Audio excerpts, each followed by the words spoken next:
जसं तुम्ही म्हणालात की सुषमा अंधारे इथे आल्या, त्यांची आधीची पक्ष हा त्यांचा राष्ट्रवादी होता. तुम्ही जेव्हा राष्ट्रवादीतून इथे आलात, जसं मी मगाशी पण म्हटलं की आपले सगळ्याच पक्षातल्या नेत्यांशी अतिशय फार जवळचे संबंध राहिलेले आहेत. मला असं वाटतं की ज्यावेळी तुम्ही राष्ट्रवादी सोडून आलात, तो आमच्यासाठी एक धक्का होता.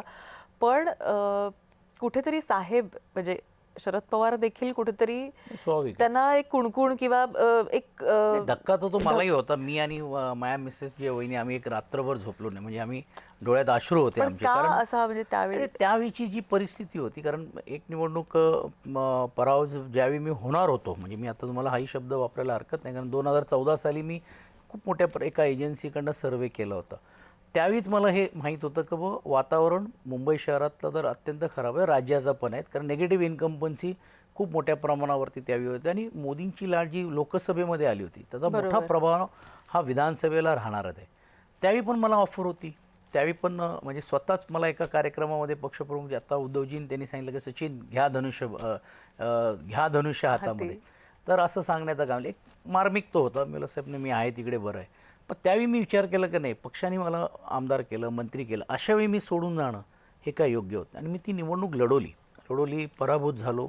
5 वर्ष 4 वर्ष मी संघटनेमध्ये अध्यक्ष म्हणून घेऊन मला जबाबदारी ती काम पण केलं. तर मला हे कठीण होतं. पण ज्यावेळी आदित्यजीसारखा एक नवीन चेहरा आणि त्याला काहीतरी या शहरासाठी या राज्यासाठी करायचं आहे आणि त्यावेळी ज्यावेळी आमची एकमेकांशी भेट झाली, चर्चा झाली आणि त्यांनी असं विचार केला की मलाही मेन स्ट्रीम पॉलिटिक्समध्ये करायचं असेल, मग त्याला मला असं एक वाटलं की ह्यांना विरोध करायचं का यांना साथ द्यायचं. तर एक ठाकरे कुटुंबातला एक तरुण जर राजकारणामध्ये काहीतरी परिवर्तन करण्यासाठी मेन स्ट्रीम पॉलिटिक्समध्ये येतो आहे, तर त्याला आम्ही उभे राहून विरोध पण करू शकलो असतो. विरोध केला असता, मी पडलो असतो. अर्थात राष्ट्रवादी साहेबांनी मला पण देखील साथ दिली असती, त्याच्याबद्दल खूप दुमत नाही.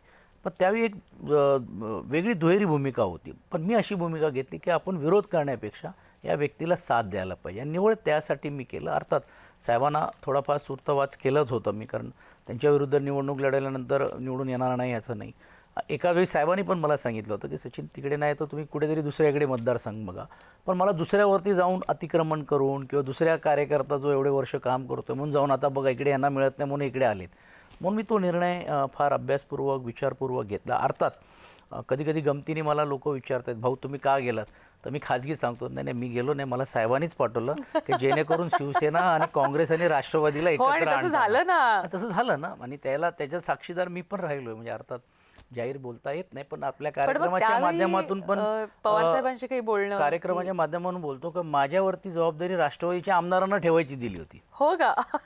आणि कारण सर्व मित्र होते, सर्व आमदार होते आणि त्यांनाही वाटारे सचिन आले म्हणजे आले आणि ते वर कम्फर्टेबल होते.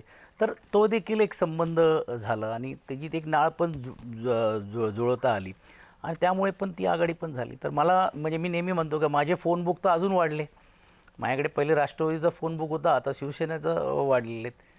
खरं आहे, पण तुमची शरद पवारांची श्रद्धा जी आहे ती आजही कमी झालेली नाही. आजही तुमच्या डीपीवर पवार साहेबांचा फोटो असतो. हां, नाही असतो काय. आणि मी त्यावेळी पण जाहीर रीतीने सांगितलं की ते हृदय ते जाणार नाही. अर्थात साहेबांनी पण मार्मिक बोलताना सांगितलं की मलाही माझा हृदय बघावं लागेल कोण कोण आहेत त्याच्यात. पण साहेबांशी मी नंतर भेटतो. मी असेन, संजय पाटीलजी जे खासदार आहेत, आम्ही दोघं म्हणजे भावासारखे कामं करण्याचं काम केलं आणि दोघांनी तो निर्णय पुढे पाठीगा घेतला. पण आजही साहेबांच्याबद्दल तो आदर, साहेबांच्याबद्दल आणि आदरणीय उद्धवजींच्या नेतृत्वाखाली आम्ही दोघं सक्षम रीतीने काम करण्याचं काम करतो. म्हणजे मुंबईची जबाबदारी असो, पुणे जिल्ह्याची जबाबदारी एक मोठी आहे, 21 विधानसभा त्याच्यामध्ये आणि राज्यामध्ये कुठे पण जिकडे वाटलं आणि विधान परिषदमध्ये पण देखील पक्षाचा आवाज म्हणून ते लोकसभेमध्ये असेल तर आम्ही दोघं बोलतो आहे.